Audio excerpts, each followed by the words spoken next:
Hello, welcome to the Health Data Ethics Podcast. I am back this episode with another fantastic interview. I'm really excited in this episode to introduce longtime coworker, longtime collaborator, personal friend, Jack Stock. Jack, do you want to give an introduction? Hi, Jennifer. How are you? Good to see you and good to see those in the audience, or at least part of it. My name is Jack Stock. I've been working at the Cleveland Clinic for the past nearly 27 years. Prior to that, I've been in IT pretty much since I was attended Northeastern University. So I've gone through the full cycle of what IT has used to be and where it is today, and unknown where it's going tomorrow. I've been in the business relationship management role for probably 7 years now. And I am currently a senior business relationship manager residing over regional hospitals across the country. I think there's a lot that our BRM interested audience can learn from you because our program at Cleveland Clinic is one of the larger and more mature BRM programs. I wanted first of all, I say this to you all the time, but I'm going to say it in public. Working with you and working with the rest of our BRM team leadership is one of the absolute best things about this job. I love it very much. And I do not take lightly the ability to work alongside you.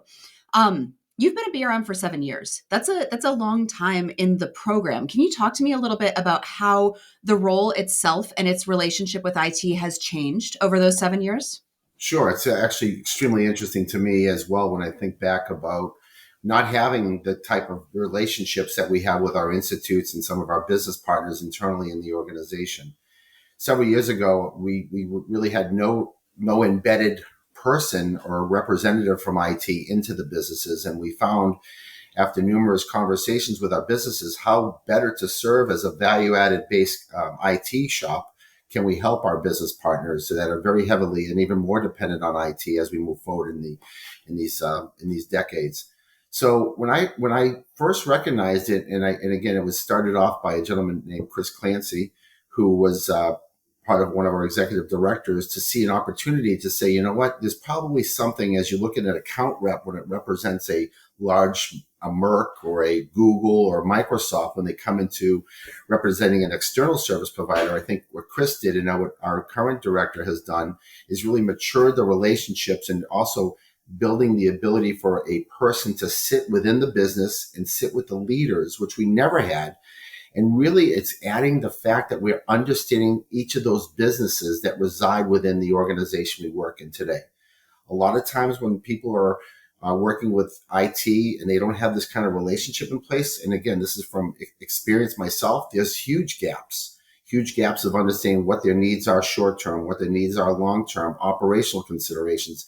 Fiscally, there's a huge budget consideration that I don't think a lot of people, when they don't have this role in place, to be able to correlate how and what IT needs to do to ensure that the success of these projects that are being requested, regardless if it's AI based or just infrastructure or application based, really have to do a lot of learning and understanding. So it's great to have that relationship person or business relationship manager in each of these business partner entities, and to help guide them, shepherd them through the processes, understanding IT, making sure we could give them the best product and the best solutions possible and the most cost effective, not just for our internal business partners, but also just generally for the business and ultimately for, in this case, in healthcare, our patient care and patient experience factors. It's one of the things that I love about working in healthcare is that our value proposition is really so simple at the end of the day. You know, is this going to make life better for our patients? Is it going to make it easier for our caregivers to focus on giving care to the patient, right? Can we strip some of the static out of their workflows? It's lovely when it works really well.